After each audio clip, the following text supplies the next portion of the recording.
Hello friends. A man named Noah built an enormous boat called an ark in order to save himself, his family, and two of every animal from a great flood sent by God to wipe out all life on earth. But is this story fact or fiction? Did a great flood really cover the entire earth?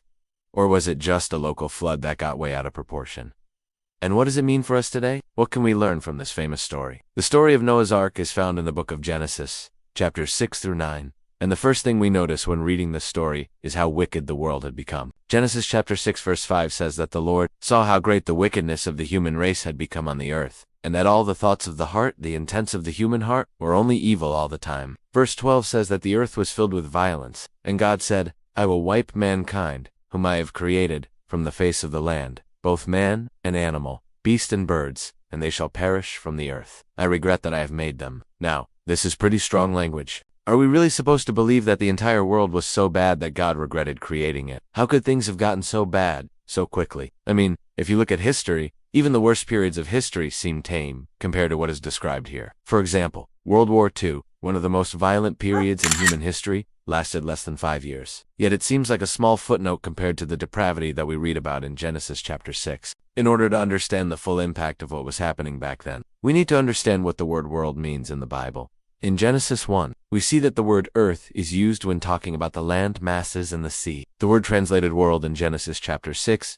is the Hebrew word tevel, which simply means surface. So when we read about the wickedness of the world, we are told that the surface of the earth was filled with violence, and God regretted making it. Now, some people object to this and say that if the whole world was so bad, why didn't God destroy the world and start over? Didn't he later make a covenant with man not to destroy the earth again? Yes. But let me ask you this. If your house was full of termites and cockroaches and rats, would you call an exterminator, or would you just put a band-aid on it? We humans tend to deal with problems superficially, but God deals with problems at their source. And his solution for this problem was to cleanse the earth of all life and restart the population from one righteous man and his family. This is exactly what happened during the global flood. Some people object and say, but what about the animals? Did all of them really die? No, not all of them. God instructed Noah to take 2 of every kind of animal, male and female, onto the ark, so that they could reproduce. This is clearly stated in Genesis 6, verses 19 to 20, and of every living thing of all flesh, you shall bring 2 of every sort into the ark to keep them alive with you.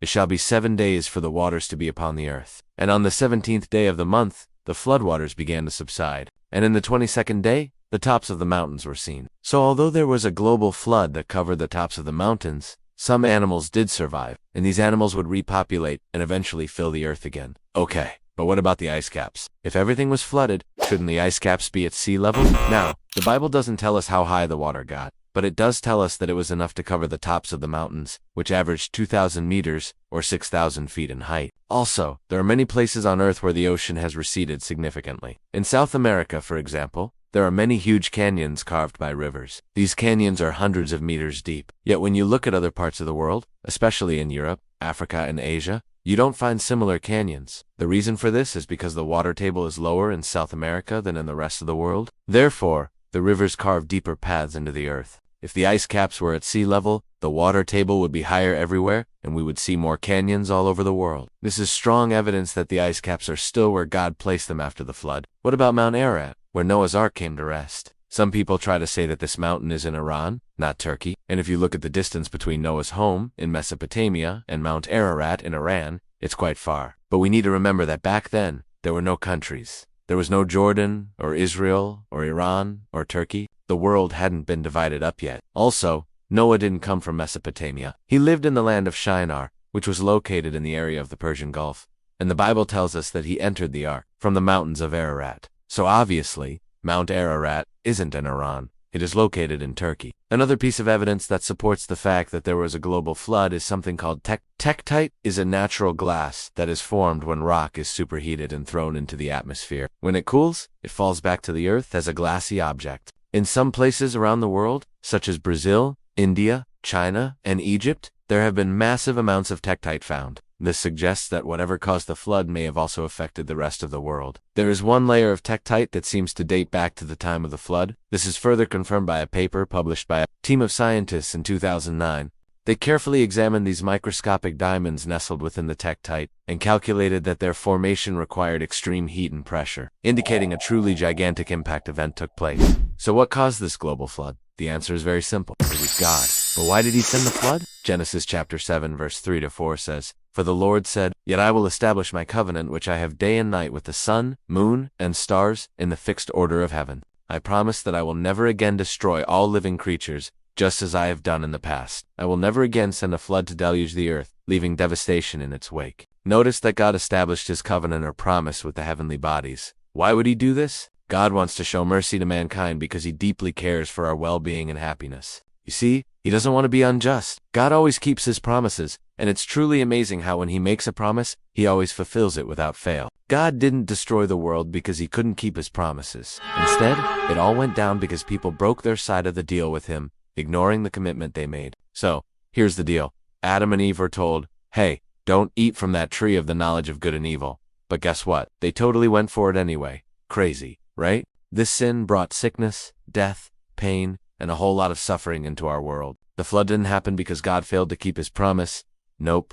It was all about people breaking their promises. Crazy, right? We really need to think about that. There's definitely a valuable lesson to take away from this situation. It's entirely possible that a similar scenario could unfold again in the future. If the world becomes too wicked, God might just decide to wipe it all away again, just like before. That's why it is so incredibly important that we wholeheartedly obey God and live according to his word, embracing the guidance it provides in our daily lives. We, as Christians, should genuinely thank God for his incredible mercy that saved us from his wrath and offered us hope and redemption. Jesus said, "For God so loved the world that he gave his only begotten Son, so that whoever believes in him should not perish but have everlasting life," embracing a promise of hope and redemption. John 3:16 reminds us that God didn't send a flood to punish the righteous, but rather to save and protect them from harm. We read in Genesis chapter 7 verse 9, "Then the Lord shut the door behind him, and the flood waters rose and became great on the earth, and all flesh perished." The wicked were not the only ones destroyed. The righteous faced their demise as well. Only Noah and his family survived the great flood,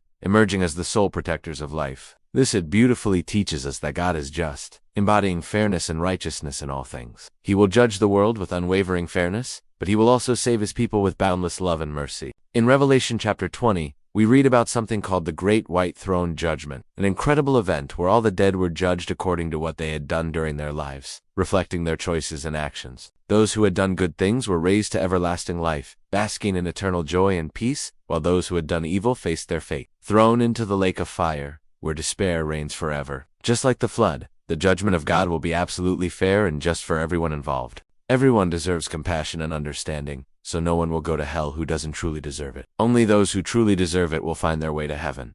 We should thank God for the incredible opportunity he has given us to choose righteousness in our lives every single day. In conclusion, there was a global flood that covered the entire earth. Although the ice caps might not be in their exact position, the water did cover the tops of the mountains, and there is much evidence to support this. The main lesson we can learn from this is that we should obey God and follow his plan. If we do, we will receive everlasting life. But if we don't, we will suffer eternal separation from God.